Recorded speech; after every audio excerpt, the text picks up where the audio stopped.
I put money, after a year of turmoil, into Jurassic World, the Blu-ray, once again. Giving it another shot, because I wanted to wait until it got cheap, because I was like, I'm not spending more than the ticket that I saw originally to this movie. And look, I threw away the receipt. There was no going back. Sat down. I got about halfway through with it, the first watch, and I turned it off. I was that bored. I was like, Oh, wait, so you bought...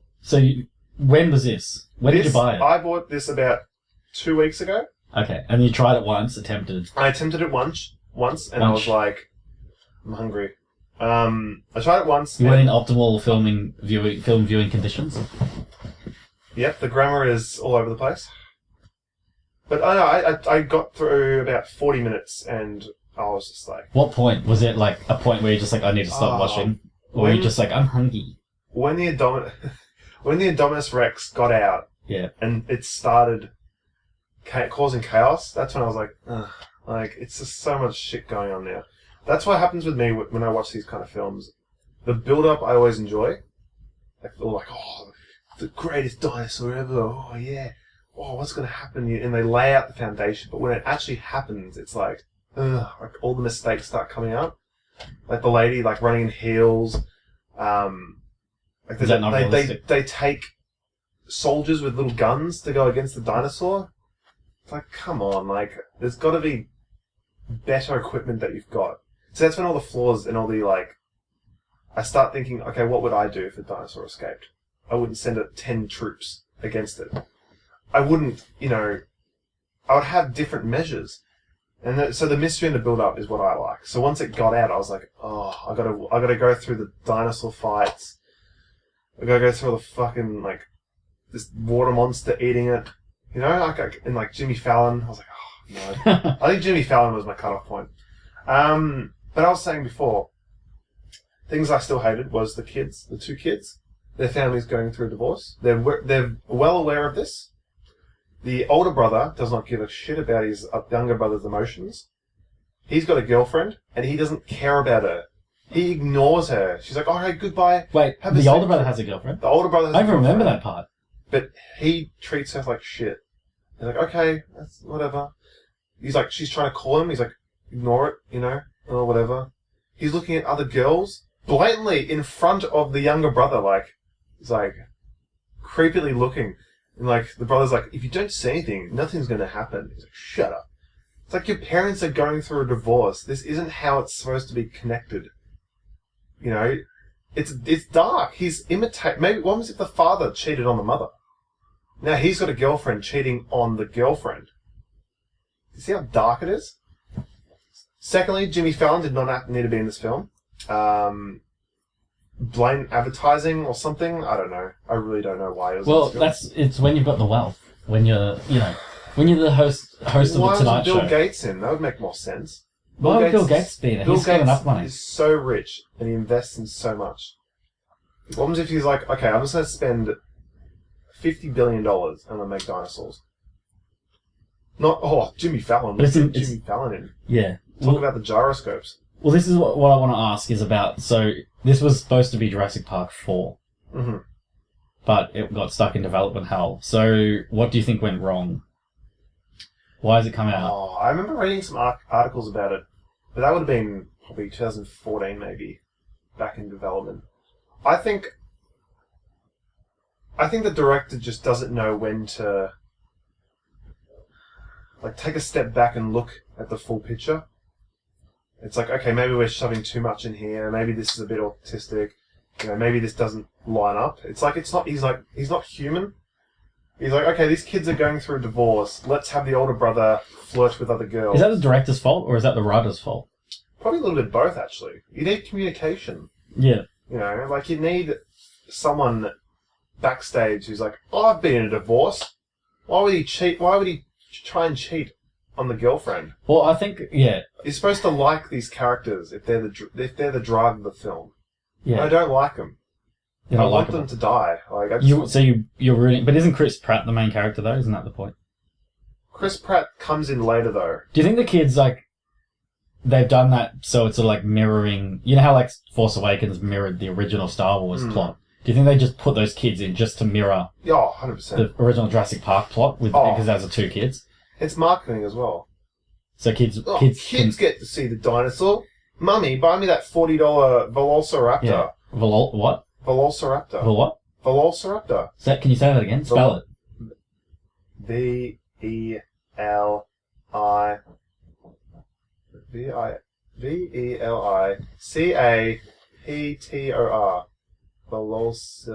Velociraptor. Velociraptor. Yeah, that's right. Velociraptor. It's not lol. Velociraptor. There's no lol. Can you stop? Okay. I thought you liked dinosaurs. Yeah, I do. Tyrannosaurus Rex. Ha. But I say the Simpsons as the next. Yeah, our Simpsons. Simpsons. And what's that hand when you're doing the hand gesture with your genitals? When you touch them with your hand? Circumcision. No. Circumcision, Nathan. No, you know. Look, you're getting off the point here. Okay. So basically, so what this is our testing podcast, I guess.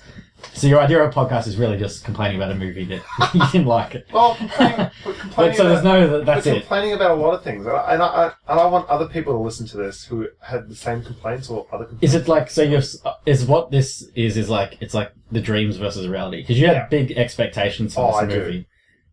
Do you still do? You've seen it twice. You've seen it 3 times, 2.5 times now. Sometimes I imagine one day I'll wake up and this movie will be different. Like, I noticed that scene before. Oh wow! But no, that's not how it works. It's there and it made a lot of money and there's a sequel coming out. So, and it's do you think running. This is my question? Like with these big movies, like they're designed to make lots of money. They're smart. That's why they keep redoing them. Yes. Do you think because it was a jumbled mess? Let's just be honest. It was a jumbled mess of a film.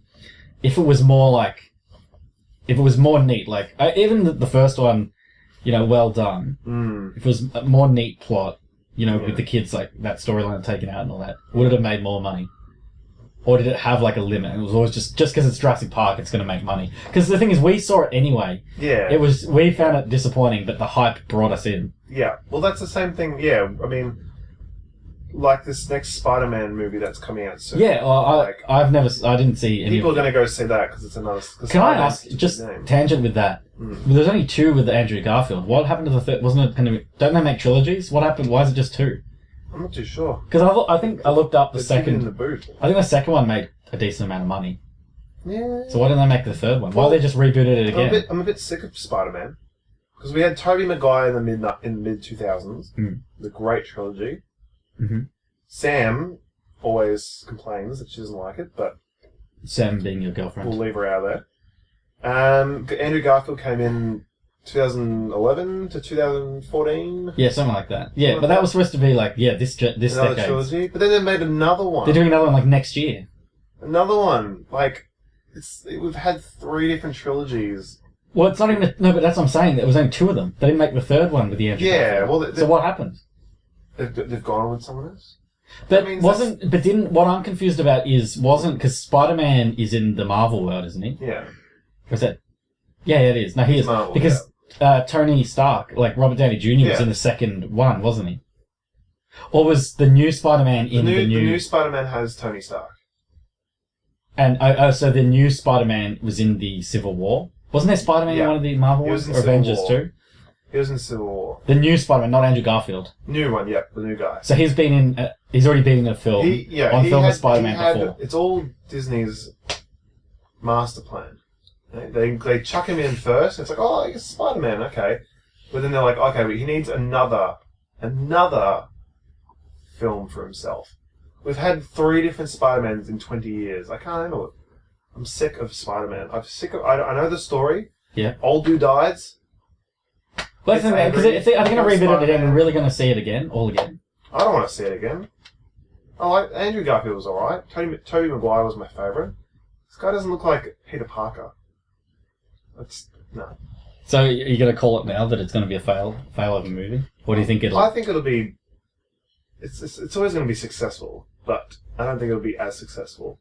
Like as in ratings wise. Yeah. Finance wise, sure, whatever. It's going to make $1 billion. That's become the average these days. Whatever. You look at the top list of box office, there's so many movies from like 2014 to 2016 in the top 20. And then there's only a speckle of... Well, that's what I'm saying. Is they've got it down films. because like the hype machine is what sells the movies. It's all the marketing. So the movies don't have to be good anymore, really. No way. So does that just mean we're going to get like overhyped movies that are never going to be good? Well, let's have this same conversation in a week after we've seen Rogue One tonight. Oh yeah, we're seeing Rogue One. And we'll put that to the test because we saw episode 7 last year. Mm-hmm. And now I think that lived up. I actually enjoyed episode 7. So we've got episode 8 next year. Yeah. And then we've got the Han Solo film. Then we've got episode 9. Then we've got the Boba Fett movie. Episode 9, also directed by Colin Trevorrow, who directed Jurassic World. We've come full circle. Don't break your DVD. Don't break your DVD. I'm worried about episode 9. No, anyway, let's get back onto Jurassic World. We've gone onto a tangent. I just want to clear the air with Jurassic World. Well, it's seeming like you're just complaining about movie reboots now. I am. That's the whole... I think that's the point of this podcast now. Yeah. But I just want to get it over and done with, just so it's off my conscience. Okay. Just so let the world hear I can watch Rogue One. The world deserves to hear what you have to say. No, but Jimmy Fallon, the kids, the final fight scene as well, I thought was a bit too over the top. It's like Raptor T-Rex versus Indominus Rex. And then the sea creature, I think it's like the mosasaur, comes up from the water, somehow knowing that it's there. Well, it's got heat vision, doesn't it? No, the mosasaur doesn't know that. It doesn't have the heat vision. It's under the water, cruising around. Yeah, but they can sense. It can sense. And snaps it in this beautiful... But orcas do that. Orcas can, like, jump and attack the seals. They know when stuff is there. The water's not like a barrier that they just can't see. Yeah. Above. I think I was expecting the Indominus Rex to go into the water first, you know? Not the mosasaur just come out in this beautiful, heroic fashion to finish off the dinosaur. It's like, come on. Like, no, Jurassic Park did not have this element at all, the original. You don't have to make it all big and fantastic. T-Rex versus Indominus Rex. T-Rex wins, you know, whatever. You don't need to, like, have it so... Yeah, actually, you remind me of a whole part of the film. It just kind of... You reminded me of a part of the film that I hated, that made me, like, it was like, what? Was, when the T-Rex, it seemed like it was defending the humans. Where it's like, I've got your back, guys. A little. Do you remember? It was like that. Like, it wasn't fighting the Indominus because of instinct. They made it out like it was fighting to defend the humans. Yeah. And that, to me, was like, that's fucking dumb. It's like a little bit like Godzilla, how he'd come in to rescue the day, though he's a gigantic lizard. It's like... Okay. Yeah, and then, like, these animals don't have a sense of, like, right and wrong, of, like, it's like revenge. There's a lot of, like, complex thoughts there that they're putting on the dinosaur. She's got the flair. Yeah. And the T-Rex is just like, oh yeah, I'll just cruise along. It's not like, oh, there's the flare, let's eat it. It's like, we've seen this T-Rex in the first one. It's the same T-Rex from the first movie. Oh, is it? Chase after... No, that can't be right. It is. How do you know that? Who told you that? Did you watch the audio commentary as well? No, it was before the film came out. There was a whole thing about it. It even has the original scars from when the raptors... Oh, that actually makes a lot of sense then. But still, it tried to kill the humans. It actually did kill a lot of humans in the first movie. Yeah. So why is it, like, sticking up for people? Hang on a minute. So does that mean it's the same T-Rex from Jurassic Park 2 and 3? 2 and 3 were different islands. Right. No, I know that. There's different islands. So, I know. But there's one T-Rex. But isn't Jurassic World another island again altogether? Jurassic World is the same island as number 1. Oh, rebuilt. Because they go to... I missed a lot of this film, They go obviously. to the old... I did fall asleep during it, I think. They go to the first visitor center. Remember? That's true, yeah. Right. Yeah, and it's like, oh, well, we've got to connect the dots somehow. We've got to get the fans going, oh, yeah, the night vision goggles. Oh, fuck yeah. Yeah. It's like just a little nerd joke. It's like, okay, we need the Indominus Rex to be the bad guy. Let's make the T-Rex kid-friendly. Yeah. So the kid's like, yeah, T-Rex, woo. They probably haven't seen the first T-Rex, where it bites a lawyer off the toilet. Yeah. Shakes him around, crushing his spine. See, that was a good scene because no one sympathises with the lawyer. Oh, yeah. It's like, yeah. Like, everyone was cheering in the audiences. I remember. Do you think if Spielberg directed it would have been better? I think Spielberg's kind of losing his mojo these days. He made the big G. The BFG. Yeah. And that was a bit of a blunder. Well, I haven't seen it. My mum was actually watching it the other day because she was showing it to her kids. So she went and bought the DVD and was like previewing it. I think he just produces now. He's just making like this overbloated, like, did you ever see War Horse? That was a terrible film. Really? So boring. It's a kid and a horse. And it saves someone from the war, I don't know. Who cares? Oh, He's got to let that go. He's really got to let the war go. It's so long ago. War now. and kids and animals. Like, we got E.T., that was nice. He made friends with an alien. I don't need to see a kid making friends with a horse. Yeah, I know. It's like, CGI Okay. All right, giants. well, we can agree that Spielberg wouldn't have saved the film. What did you want to say? What could have... I know you briefly mentioned it, but how could it... So, it's all well and good to complain that a film is disappointing, but how would you fix the plot? I think I'd make it less Hollywood. I wouldn't show... I think in the movie, dinosaurs, they make the dinosaurs really boring. Yes. Because they show so much. And it's like, look how freely we can control these dinosaurs. It's like if you go to a petting zoo, it's not as exciting. Because it's like, sure you get to touch them and feel them, but like, with extinct animals, you've got to have some restrictions on them. Yeah. Not just like, oh, look at all the baby dinosaurs. Look how much we can spurt out. In the first one, it felt like, oh, they're really hidden, and they've worked hard to get these animals out. But in this one, it's just like, let's just cram so much in. Yeah, so taking some stuff out. Taking some stuff out, probably make it a little bit more realistic with some of the options that they did. It was a very unrealistic dinosaur movie. I agree. Well, the first one... No, I know what you're saying. The first one was realistic. Yeah. Well, in terms of, it was sort of like... Yeah. Because am I right, the first one, I'm pretty sure I remember, but it was Nedry, Wayne Knight's character, Newman, who turned off the power, right? Yeah. He stopped he did it, yeah, so it wasn't... Because what was this one called again? Jurassic World. Jurassic World. The Indominus turns off the power, doesn't it? It's like smart enough. It's what happens is it... I know it can go invisible. It goes invisible. Really dumb. That actually sounds really dumb when you say that loud. It has camouflaging. Oh yeah, it goes invisible. It has camouflaging. Yeah, I know, okay. abilities. It's like a chameleon. And they're like, oh, it's not in the paddock anymore. Yeah. So they go into the paddock. Yeah, I know, well that's like the first and they think step. There's only claw marks at the bottom of the wall. Yeah. And they're like, oh, it must have climbed out. Somehow no one saw a giant monster but it was climb out. Did it climb out? I can't remember. No, it's in the paddock, and they're all in the paddock. Like, where is it? And then it comes out and kills someone, and it breaks out, and it's like... Yeah, but wait, you just gloss over. How did it break out? It's meant to be like state-of-the-art technology. Close the gate as it's chasing after Chris Pratt.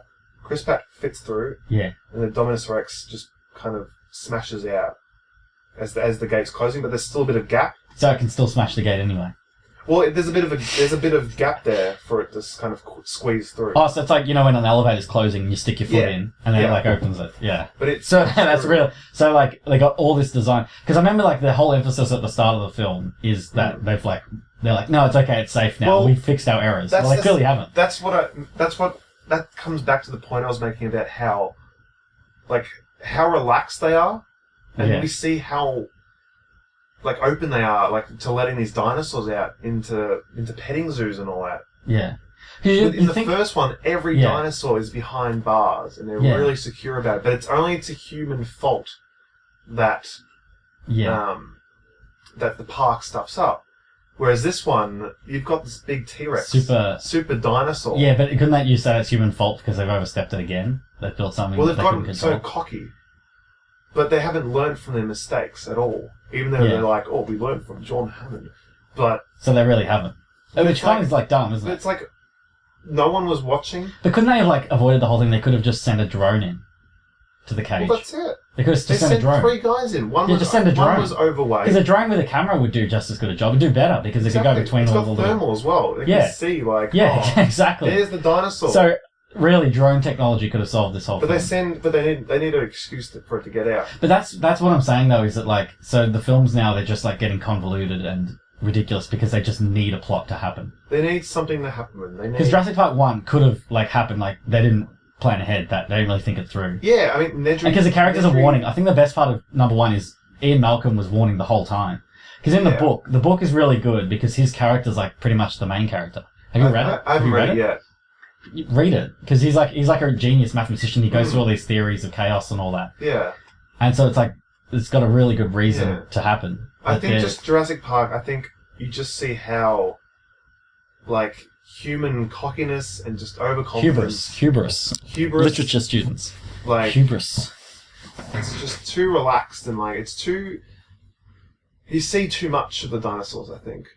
I think you should always just keep your animals hidden, make it a little bit more, you know... So like with porn, like, it's all that leading up to it. And when they just sort of get into the fucking, kind of like, just skip ahead to the cum shot. I hate it when that happens. Just skip ahead to the cum shot. I can almost tell when something's about to happen. Yeah. I'm like, oh, and it's the same rhythm each time. This is how. Well, it's just people fucking. There's only like 4 ways to do it. Blowjob. Women foreplay. Sex. And it's always ejaculating on the face. It's the whole. That's the whole chemistry. And it gets boring. And I don't want to see Jurassic World as a porno. But I do. It's one big sex scene of disappointment. And I think disappointment is the key word of this whole thing we've just done. 20 minutes. Jurassic World, disappointing like a pornography. So what's your IMDb review out of 10? Quickly. What, are we losing battery? No, I just want you to be quick. Oh, wait, you want me to shut up? No, I want to keep it tight. Take your finger off that.